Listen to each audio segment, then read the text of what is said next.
ആകാശവാണി.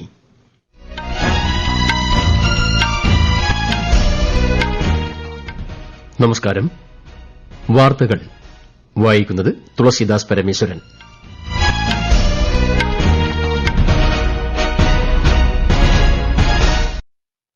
പ്രധാന വാർത്തകൾ. ബിർസ മുണ്ടയുടെ ജന്മവാർഷിക ദിനമായ നാളെ രാജ്യം ജൻജാതീയ ഗൌരവ് ദിവസ് ആയി ആചരിക്കും. രാഷ്ട്രപതിയുടെ ദിനാചരണ സന്ദേശം അല്പസമയത്തിനകം. ജൻജാതീയ ഗൌരവ് ദിനാഘോഷങ്ങൾ പ്രധാനമന്ത്രി നരേന്ദ്രമോദി നാളെ ബീഹാറിൽ ഉദ്ഘാടനം ചെയ്യും. രാജ്യത്തെ 100 ജില്ലകളിലെ ജനങ്ങളുമായി സംവദിക്കും. ദേശീയതയ്ക്ക് രാജ്യത്തെ കർഷകരുടെ ഐക്യം പ്രധാനമെന്നും കർഷകരെ ഭിന്നിപ്പിക്കാൻ ആർക്കും സാധിക്കില്ലെന്നും ഉപരാഷ്ട്രപതി ജഗദീപ് ധൻകർ.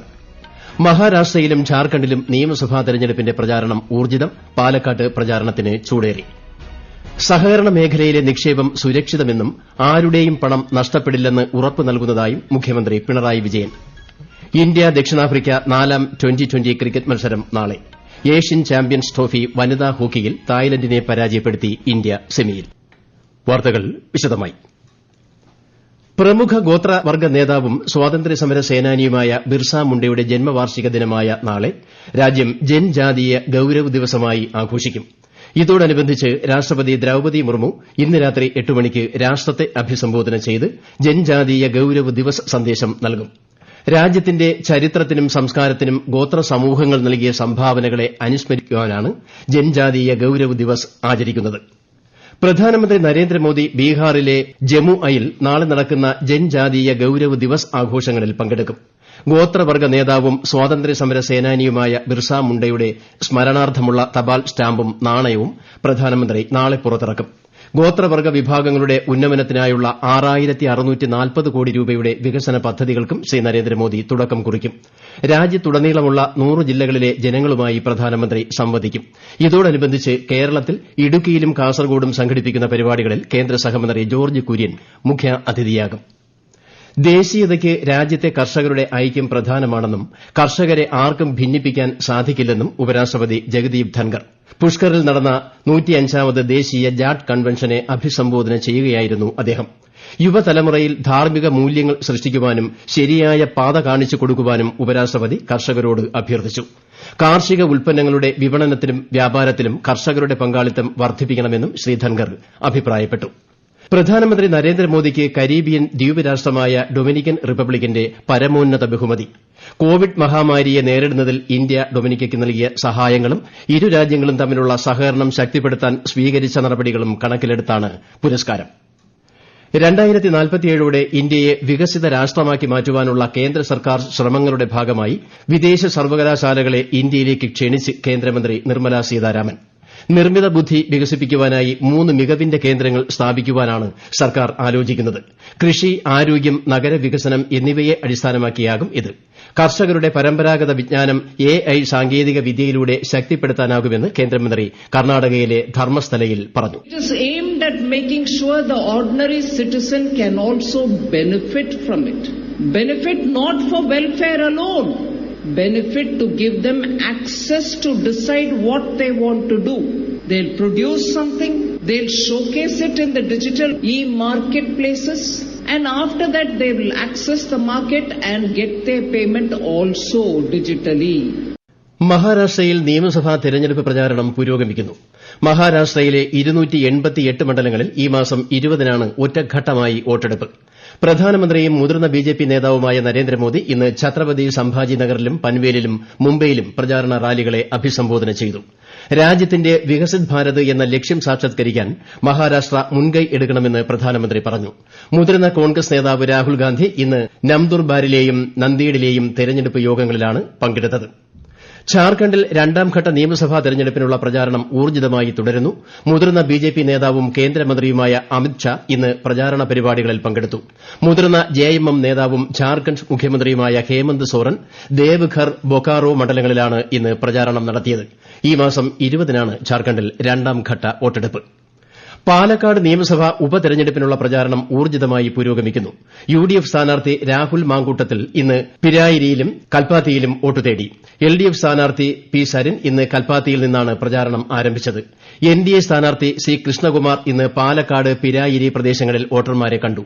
ഈ മാസം 20-നാണ് പാലക്കാട് വോട്ടെടുപ്പ്. ഈ വാർത്തകൾ ആകാശവാണിയിൽ നിന്ന്. ആകാശവാണി വാർത്തകളും വാർത്താ അധിഷ്ഠിത പരിപാടികളും all India radio news Thiruvananthapuram YouTube ചാനലിലും at all India radio news Thiruvananthapuram Facebook പേജിലും AIR ന്യൂസ് _ ഇൻസ്റ്റഗ്രാം അക്കൌണ്ടിലും at AIR news _ TVM X ഹാൻഡിലും ലഭ്യമാണ്. ഇന്ത്യൻ സമ്പദ്വ്യവസ്ഥ ആഗോള വെല്ലുവിളികളെ അനായാസം അതിജീവിക്കുകയാണെന്ന് RBI ഗവർണർ ശക്തികാന്ത ദാസ്. മുംബൈയിൽ ഒരു ചടങ്ങിൽ സംസാരിക്കുകയായിരുന്നു അദ്ദേഹം. ലോകത്തിലെ ഏറ്റവും വേഗത്തിൽ വളരുന്ന സമ്പദ്വ്യവസ്ഥകളിൽ ഒന്നാണ് ഇന്ത്യയുടേത്. സജീവമായ നയസമീപനങ്ങളിലൂടെ രാജ്യത്തെ സാമ്പത്തിക അടിത്തറ ശക്തിപ്പെടുത്തുവാനാണ് RBI ശ്രമിക്കുന്നതെന്ന് ശ്രീ ശക്തികാന്ത ദാസ് വ്യക്തമാക്കി. The headwinds from the geopolitical conflicts, geoeconomic fragmentation, commodity price volatility and climate change continue to blow. During this entire period of great volatility, which I referred to a little while ago, maintaining price and financial stability have posed difficult trade-offs, as evident among others from the banking sector turmoil in certain advanced economies in early 2023. സഹകരണ മേഖലയിൽ നിക്ഷേപിച്ചവരുടെ പണം സുരക്ഷിതമാണെന്നും ആരുടെയും പണം നഷ്ടപ്പെടില്ലെന്ന് സർക്കാർ ഉറപ്പ് നൽകുന്നുവെന്നും മുഖ്യമന്ത്രി പിണറായി വിജയൻ. ചില ക്രമക്കേടുകൾ പെരുപ്പിച്ച് കാണിച്ചുള്ള ചിത്രീകരണം ബോധപൂർവ്വം സഹകരണ മേഖലയെ താഴ്ത്തിക്കെട്ടാനാണെന്ന് അദ്ദേഹം വിമർശിച്ചു. 71ാമത് അഖിലേന്ത്യാ സഹകരണ വാരാഘോഷം ഉദ്ഘാടനം ചെയ്യുകയായിരുന്നു മുഖ്യമന്ത്രി. സഹകരണ മേഖലയെ തകർക്കാൻ വഴിവിട്ട നീക്കങ്ങൾ ഉണ്ടായാൽ കർശന നടപടി ഉണ്ടാകുമെന്നും ശ്രീ പിണറായി വിജയൻ മുന്നറിയിപ്പ് നൽകി. കേരളത്തിന്റെ സഹകരണ മേഖല വളരെ വൈവിധ്യമാർന്നതാണെന്നും രാജ്യാതിർത്തിയും കടന്നുള്ള വളർച്ചയാണ് സഹകരണ രംഗം നേടിയിട്ടുള്ളതെന്നും മുഖ്യമന്ത്രി പറഞ്ഞു. വഖഫ് വിഷയത്തിൽ നീതി നിഷേധിക്കപ്പെടുന്നവർക്ക് ഒപ്പമാണ് കേന്ദ്ര സർക്കാർ എന്ന് കേന്ദ്ര സഹമന്ത്രി ശോഭാ കരന്തലജെ. എറണാകുളം ജില്ലയിലെ മുനമ്പത്ത് ഭൂസംരക്ഷണ സമിതിയുടെ റിലേ നിരാഹാര സമരത്തിൽ പങ്കെടുക്കുന്നവർക്ക് ഐക്യദാർഢ്യം പ്രഖ്യാപിച്ച് സംസാരിക്കുകയായിരുന്നു കേന്ദ്ര സഹമന്ത്രി. കേരളത്തിലെ 31 തദ്ദേശ വാർഡുകളിലെ ഉപതെരഞ്ഞെടുപ്പ് ഡിസംബർ 10-ന് നടത്തുമെന്ന് തിരഞ്ഞെടുപ്പ് കമ്മീഷണർ എ ഷാജഹാൻ. മലപ്പുറം ജില്ലാ പഞ്ചായത്തിലെ തൃക്കലങ്ങോട് വാർഡ് ഉൾപ്പെടെ 11 ജില്ലകളിലായി 4 ബ്ലോക്ക് പഞ്ചായത്ത് വാർഡുകൾ, 3 മുനിസിപ്പാലിറ്റി വാർഡുകൾ, 23 ഗ്രാമപഞ്ചായത്ത് വാർഡുകൾ എന്നിവിടങ്ങളിലാണ് ഉപതെരഞ്ഞെടുപ്പ്. ഈ വർഷത്തെ കേരള സംസ്ഥാന സ്കൂൾ ശാസ്ത്രോത്സവത്തിന് നാളെ ആലപ്പുഴയിൽ തുടക്കമാകും. 80ഓളം ഇനങ്ങളിലായി 5000ഓളം വിദ്യാർത്ഥികളാണ് ശാസ്ത്രോത്സവത്തിന്റെ ഭാഗമാവുക.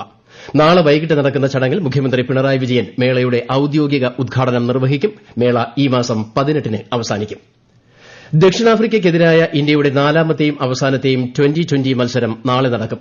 ദക്ഷിണാഫ്രിക്കയിലെ വാൻഡ്രേഴ്സ് ക്രിക്കറ്റ് സ്റ്റേഡിയത്തിൽ ഇന്ത്യൻ സമയം രാത്രി 8:30-നാണ് മത്സരം. ഇന്നലെ നടന്ന മത്സരത്തിൽ ഇന്ത്യ 11 റൺസിന് വിജയിച്ചിരുന്നു. 4 മത്സരങ്ങൾ അടങ്ങിയ പരമ്പരയിൽ ഇന്ത്യ 2-1-ന് മുന്നിലാണ്.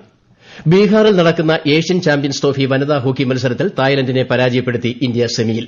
ഏകപക്ഷീയമായ 13 ഗോളുകൾക്കാണ് ഇന്ത്യ തായ്ലൻഡിനെ പരാജയപ്പെടുത്തിയത്.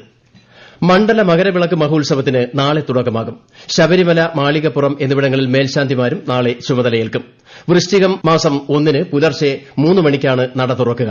വെള്ളിയാഴ്ച ഉച്ചയ്ക്ക് 1 മണി മുതൽ പമ്പയിൽ നിന്ന് സന്നിധാനത്തേക്ക് ഭക്തജനങ്ങൾക്ക് പ്രവേശനം അനുവദിക്കും. അയ്യപ്പ ഭക്തരെ വരവേൽക്കാൻ തിരുവിതാംകൂർ ദേവസ്വം ബോർഡും സംസ്ഥാന സർക്കാരും ചേർന്ന് എല്ലാ ഒരുക്കങ്ങളും പൂർത്തിയാക്കി. ഇന്ന് ശിശുദിനം. ഇന്ത്യയുടെ ആദ്യ പ്രധാനമന്ത്രി ജവഹർലാൽ നെഹ്റുവിന്റെ ജന്മദിനമാണ് രാജ്യം ശിശുദിനമായി ആഘോഷിക്കുന്നത്. വിപുലമായ പരിപാടികളാണ് ഇതോടനുബന്ധിച്ച് സംഘടിപ്പിച്ചത്.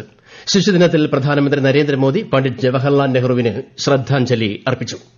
കേരളത്തിൽ അടുത്ത 5 ദിവസം ഇടിമിന്നലോട് കൂടിയ നേരിയ ഇടത്തരം മഴയ്ക്ക് സാധ്യതയെന്ന് കാലാവസ്ഥാ വകുപ്പ്. തിരുവനന്തപുരം, കൊല്ലം, പത്തനംതിട്ട, ആലപ്പുഴ, കോട്ടയം, എറണാകുളം, ഇടുക്കി, പാലക്കാട്, കോഴിക്കോട്, വയനാട്, കാസർഗോഡ് എന്നിവിടങ്ങളിൽ ഇന്ന് മഞ്ഞ ജാഗ്രതയാണ്. അടുത്ത 3 ദിവസം മത്സ്യത്തൊഴിലാളികൾ കടലിൽ പോകരുതെന്നും മുന്നറിയിപ്പുണ്ട്. പ്രധാന വാർത്തകൾ വീണ്ടും. ബിർസാ മുണ്ടയുടെ ജന്മവാർഷിക ദിനമായ നാളെ രാജ്യം ജൻജാതീയ ഗൌരവ് ദിവസ് ആയി ആചരിക്കും. രാഷ്ട്രപതിയുടെ ദിനാചരണ സന്ദേശം അല്പസമയത്തിനകം.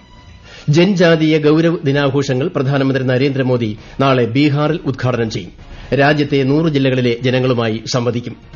ദേശീയതയ്ക്ക് രാജ്യത്തെ കർഷകരുടെ ഐക്യം പ്രധാനമെന്നും കർഷകരെ ഭിന്നിപ്പിക്കാൻ ആർക്കും സാധിക്കില്ലെന്നും ഉപരാഷ്ട്രപതി ജഗദീപ് ധൻകർ. മഹാരാഷ്ട്രയിലും ഝാർഖണ്ഡിലും നിയമസഭാ തെരഞ്ഞെടുപ്പിന്റെ പ്രചാരണം ഊർജ്ജിതം. പാലക്കാട് പ്രചാരണത്തിന് ചൂടേറി. സഹകരണ മേഖലയിലെ നിക്ഷേപം സുരക്ഷിതമെന്നും ആരുടെയും പണം നഷ്ടപ്പെടില്ലെന്ന് ഉറപ്പ് നൽകുന്നതായും മുഖ്യമന്ത്രി പിണറായി വിജയൻ. ഇന്ത്യ ദക്ഷിണാഫ്രിക്ക 4ാം ട്വന്റി ക്രിക്കറ്റ് മത്സരം നാളെ. ഏഷ്യൻ ചാമ്പ്യൻസ് ട്രോഫി വനിതാ ഹോക്കിയിൽ തായ്ലൻഡിനെ പരാജയപ്പെടുത്തി ഇന്ത്യ സെമിയിൽ. വാർത്തകൾ കഴിഞ്ഞു. അടുത്ത വാർത്താ പ്രക്ഷേപണം 8:35-ന്.